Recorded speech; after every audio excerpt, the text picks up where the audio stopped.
नहमदुहु व नुसल्ली व नुसल्लिमु अला रसूलिहिल करीम, अम्मा बाद। रज़ाए इलाही और क़ज़ाए इलाही में फ़र्क क्या है? हमारे माशरे में बाद लोग लाइल्मी, ना जानते और ना चाहते हुए एक लफ्ज़ को दूसरे लफ्ज़ और दूसरे लफ्ज़ को पहले लफ्ज़ के मानी में इस्तेमाल करते हैं। अब अगर देखा जाए तो लफ्ज़ रज़ा और लफ्ज़ क़ज़ा का मैक्सिमम इस्तेमाल अल्लाह रब्बुल इज़्ज़त की ज़ात की तरफ मंसूब करके किया जाता है। लफ्ज़ रज़ा के क्या मानी हैं और लफ्ज़ क़ज़ा के क्या मानी हैं?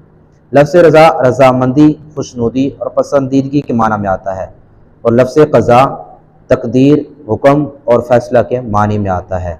अल-मुंजद उठा कर देख लें, फ़िरोज़ुल लुग़ात उठा कर देख लें, दोनों के अंदर यही मानी बयान किए गए हैं। अब आइए देखते हैं कुरान पाक में इनकी मिसालें और इनको किन मानी में इस्तेमाल किया गया है। अल्लाह रब्बुल इज़्ज़त ने इरशाद फरमाया सूरह मुजादला, रदियल्लाहु अन्हुम व रदू अन, अल्लाह उनसे राज़ी हो गया और वो अल्लाह से राज़ी हो गए। यहाँ लफ्ज़ रज़ा रज़ामंदी के माना में है।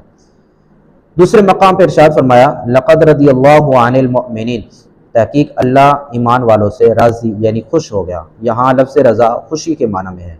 और तीसरे मकाम पर इरशाद फरमाया, वरदीतु लकुमुल इस्लाम दीना, और अल्लाह रब्बुल इज़्ज़त ने तुम्हारे लिए दीन को इस्लाम पसंद किया है। यहाँ लफ्ज़ रज़ा पसंदीदगी के माना में है। लफ्ज़ क़ज़ा, इसकी मिसालें भी कुरान पाक में अल्लाह रब्बुल इज़्ज़त ने इरशाद फरमाई। कुरान पाक में है, वक़ज़ा रब्बुका अल्ला ताबुदू इल्ला इय्याह, और तुम्हारे रब ने हुक्म फरमाया कि उसके सिवा किसी की इबादत ना करो। यहाँ लफ्ज़ क़ज़ा हुक्म के माना में है। दूसरे मकाम पर इरशाद फरमाया, वक़दैना अलैहिल मौत, और हमने उन पर मौत का हुक्म यानी फ़ैसला सादिर फरमाया। यहाँ लफ्ज़ क़ज़ा फ़ैसला के माना में है। तो इनके मानी जुदा जुदा हैं, मुश्तरक हैं। जब भी इनका इस्तेमाल करना है तो बड़ी एहतियात के साथ, इसलिए कि हमारे माशरे में बाद लोग जब किसी की विसाल का ऐलान करते हैं तो ये कह देते हैं कि फ़लाँ शख्स रज़ाए इलाही से विसाल कर गया है। अब यहाँ लफ्ज़ क़ज़ा इस्तेमाल करना था तो लफ्ज़ रज़ा इस्तेमाल कर दिया जाता है।